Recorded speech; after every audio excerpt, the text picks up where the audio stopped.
मैं बेसिकली आपको ये बता रही थी कि जैसे हमारा जो सेरिब्रम होता है ना, उसके अंदर के फोल्ड्स को हम गायरस कहते हैं और उसके साथ के फिशर को सल्कस कहते हैं, ठीक है।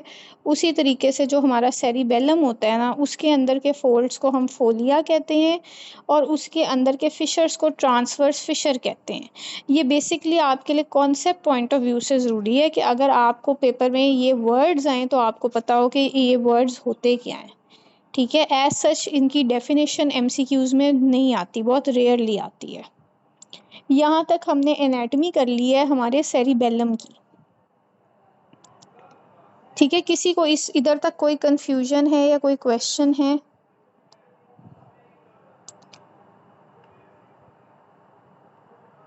अच्छा, अब हम आगे चलते हैं अंदर के स्ट्रक्चर्स पे। अब बेसिकली क्या होता है कि हमें पता है कि हमारा जो सेरिबेलम है उसने हमारी मूवमेंट्स वगैरह कंट्रोल करनी है, ठीक है।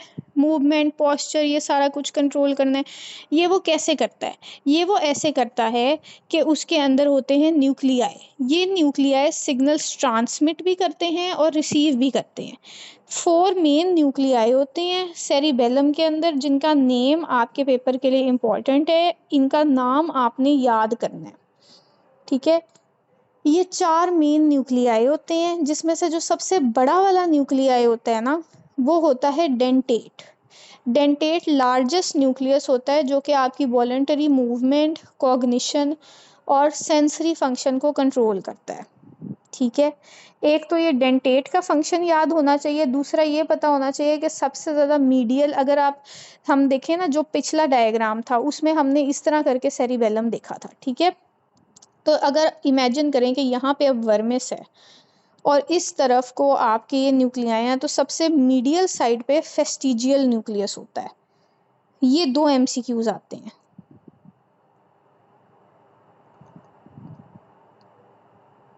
अच्छा, मैं फंक्शन रिपीट करती हूँ। आपके पास 4 न्यूक्लियाई होते हैं। सबसे बड़ा वाला न्यूक्लियाई है डेंटेट। डेंटेट का फंक्शन है वॉलेंटरी मूवमेंट, कॉग्निशन और सेंसरी फंक्शन कराना, यानी मोटर और सेंसरी दोनों करवाता है डेंटेट, ठीक है। तो डेंटेट आपको पता होना चाहिए, ये पता होना चाहिए कि ये सबसे लार्जेस्ट है। उसके बाद आपके पास आता है एम्बेलिफॉर्म न्यूक्लियस। ये एम्बेलिफॉर्म न्यूक्लियस जो है ये प्रिसीजन ऑफ मूवमेंट करवाता है। यानी सपोज हमारे पास 2 चीज़ें पड़ी हैं, हमने एक उठानी है, तो उस एक चीज़ पर उसको उठाने के लिए जो हम फोकस करते हैं ना, परसाइज मूवमेंट करते हैं, वो आपका एम्बेलिफॉर्म न्यूक्लियस कराता है, ठीक है। जो ग्लोबोस न्यूक्लियस है ना, वो करवाता है अपर लिम्ब और लोअर लिम्ब का जनरल मोटर फंक्शन, ठीक है।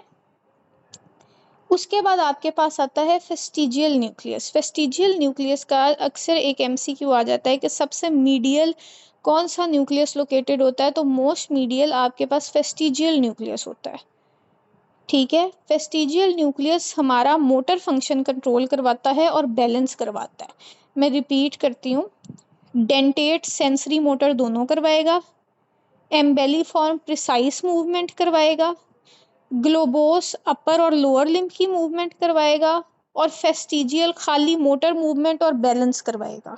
ये 4 न्यूक्लियाई हैं। पेपर पॉइंट ऑफ व्यू से इनका नाम इम्पॉर्टेंट है, ठीक है। डेंटेट का फंक्शन इम्पॉर्टेंट है और इनकी लोकेशन इम्पॉर्टेंट है।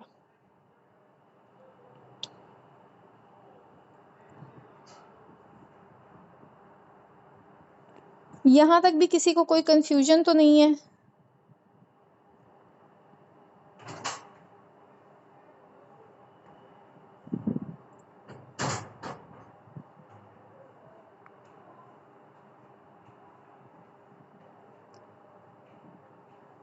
अच्छा, अब हम आगे चलते हैं। अब हमारे पास बेसिकली हम अब करेंगे जनरली नेम उन ट्रैक्ट्स का जो हमारे सेरिबेलम में आते हैं। सेरिबेलम का फंक्शन हमने कर लिया। फेस्टिजियल का फंक्शन होता है आपकी मोटर मूवमेंट्स करवाना, ठीक है। मोटर और बैलेंस करवाना फेस्टिजियल का फंक्शन है, ठीक है। अच्छा, अब जनरली हमने करने हैं ट्रैक्ट्स। बेसिकली जो आपका सेरिबेलम होता है ना, उसका ये काम होता है कि वो आपके 3 ट्रैक्ट्स होते हैं मेन उसमें।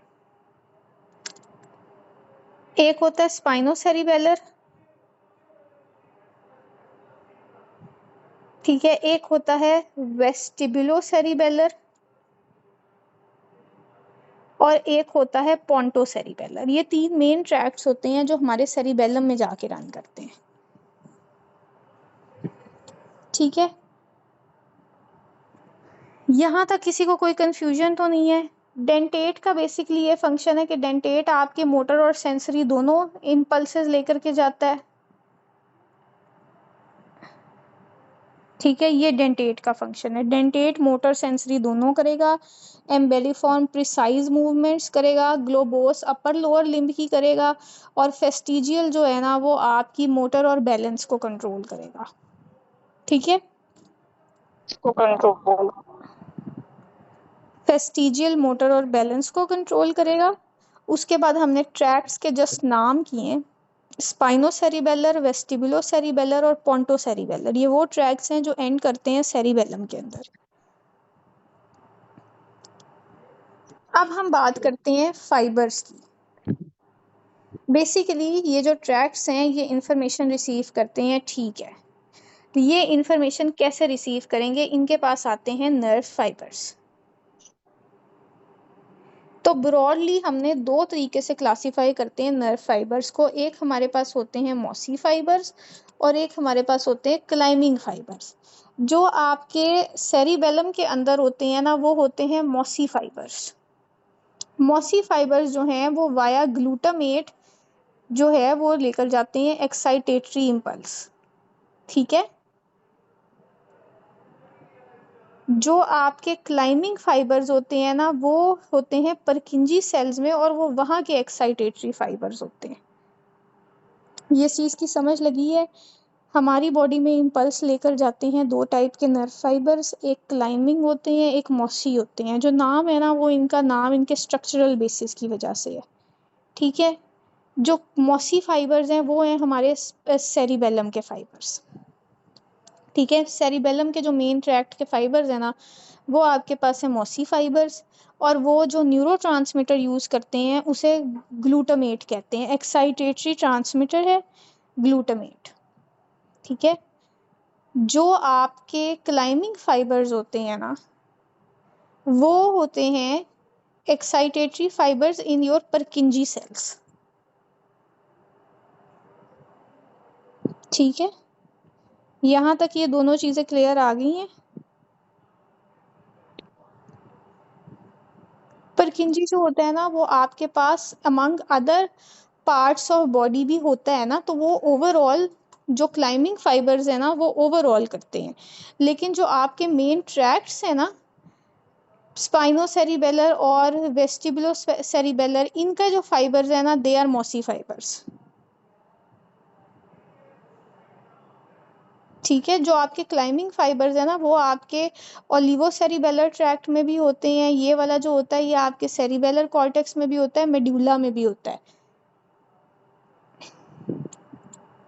इस पॉइंट का ये पॉइंट क्लियर हुआ है?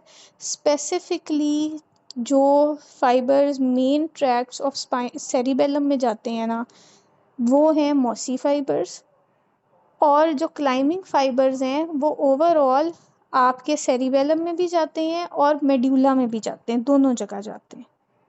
ठीक है, दोनों ही एक्साइटेटरी नर्व फाइबर्स है, सिर्फ ये है कि इनकी डिवीजन है कि एक इधर लेके जाएगा एक उधर लेके जाएगा।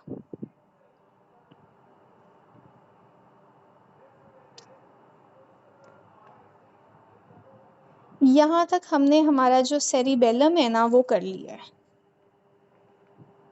ठीक है, किसी को इधर तक कोई कंफ्यूजन तो नहीं है?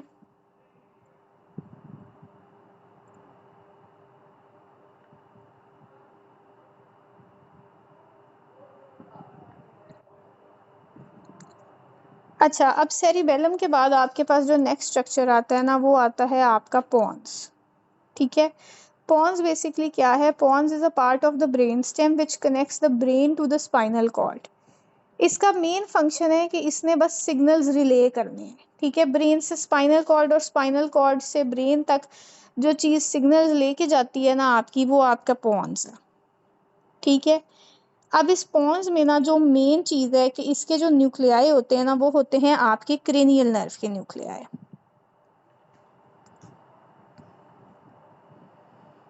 ठीक है। जो पॉन्स है उसमें हमारे पास आता है एब्ड्यूसेंट न्यूक्लियस, जो आइज की मूवमेंट को कंट्रोल करता है। फेशियल मोटर न्यूक्लियस यानी फेशियल नर्व का जो मोटर न्यूक्लियस होता है वो आपकी क्या करता है, मसल्स को और फेशियल एक्सप्रेशंस को। हाँ जी।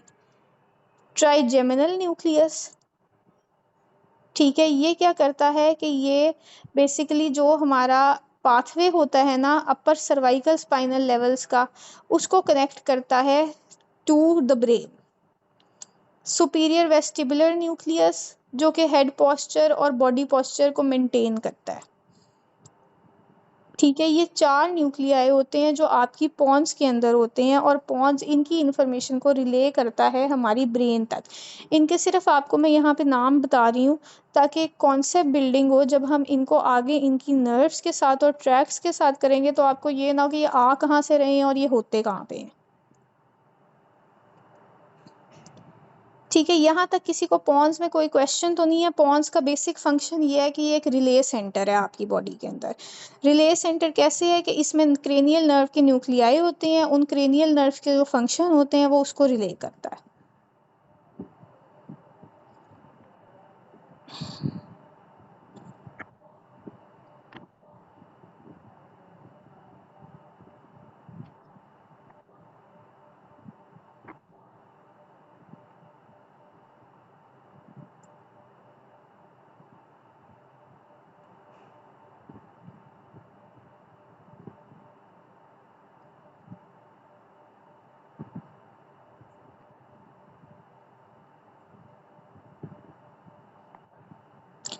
अच्छा, अब यहाँ से हम चलते हैं हमारे लास्ट स्ट्रक्चर की तरफ। जो हमारा लास्ट स्ट्रक्चर है ना, that is basically the medulla. अब मेड्यूला क्या है? मेड्यूला ऑब्लोंगेटा पार्ट है हमारे ब्रेन स्टेम का, जो ब्रेन को स्पाइनल कॉर्ड के साथ कनेक्ट करता है और कंट्रोल करता है आपके बॉडी के इसेंशियल फंक्शंस।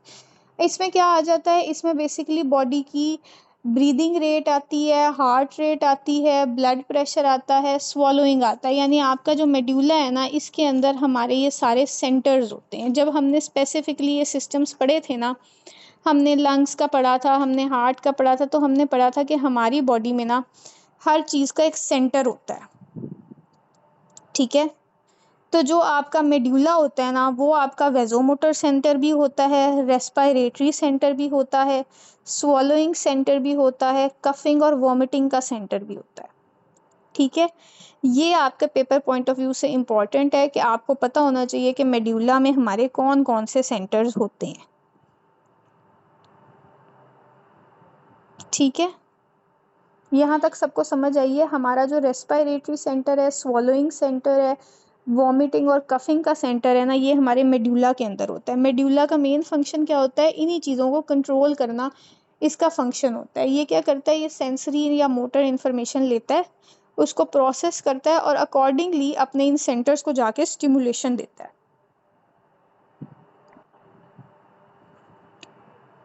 अब इसका बेसिक स्ट्रक्चर क्या है कि इसके अंदर क्या होता है, ये सारा कुछ कैसे करता है? ठीक है, ये ऐसे करता है कि इसके अंदर होते हैं हमारी क्रेनियल नर्व्स के न्यूक्लियाई, साथ में प्री मोटर न्यूरॉन्स होते हैं। ये प्री मोटर न्यूरॉन्स जो होते हैं ना, ये सारे रिले करते हैं इंफॉर्मेशन हमारी मेड्यूला को। अब जो आपकी मेड्यूला है ना, इसकी डिवीजन्स आ जाती हैं। इसमें होते हैं पिरामिड्स, ऑलिव्स और फिशर्स, जैसे सेरिबेलम और सेरिब्रम में थे। अब क्या होता है कि जस्ट इमेजिन कि एक मेड्यूला का ना स्ट्रक्चर है। ठीक है, इसमें क्या है कि इसमें एंटीरियर सरफेस पर आपके पास एक मीडियन फिशर आ जाता है, और इस फिशर की दोनों साइड पे 2 स्वेलिंग्स होती हैं जिनको हम पिरामिड्स कहते हैं।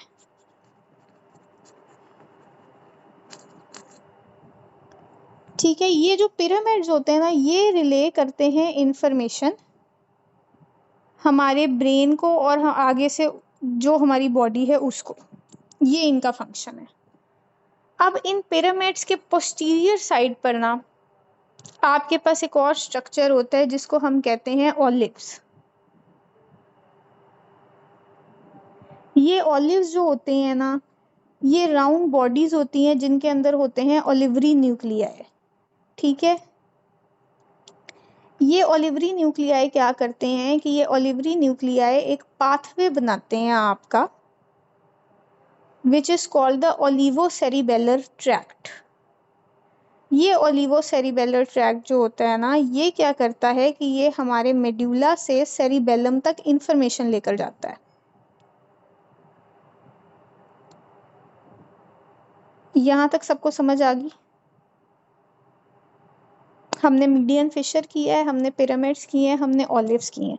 अब जो आपके पेपर पॉइंट ऑफ व्यू से चीज़ इंपॉर्टेंट है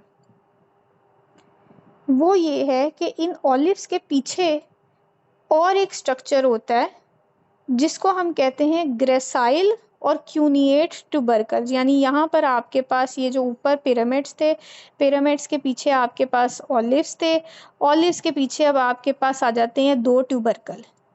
एक आपके पास आता है क्यूनिएट ट्यूबरकल और दूसरा आपके पास आता है ग्रेसाइल ट्यूबरकल।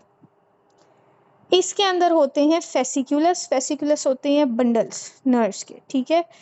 फेसिकुलस होते हैं फेसिकुलस क्यूनिएटस और फेसिकुलस ग्रेसिलस। आप कोई मुझे बता सकता है कि फेसिकुलस क्यूनिएटस कौन सी पार्ट ऑफ बॉडी की मूवमेंट को कंट्रोल करता है? अपर। हाँ, और ग्रेसिलस? लोअर।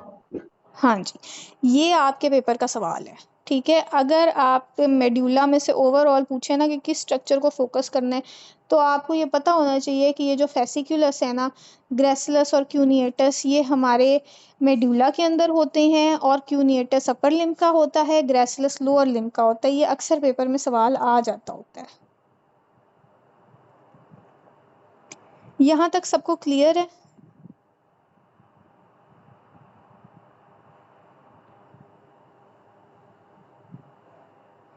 अच्छा, अब यहाँ तक हमने हमारी एनाटॉमी कंप्लीट कर ली है। हमारा fore brain, mid brain, hind brain और उसके सारे स्ट्रक्चर्स हो चुके हुए हैं। अब हम हमारी इवनिंग क्लास में ना ट्रैक्ट्स पढ़ेंगे, ठीक है। तो अभी के लिए मैं इस लेक्चर को यहीं पे एंड कर रही हूँ।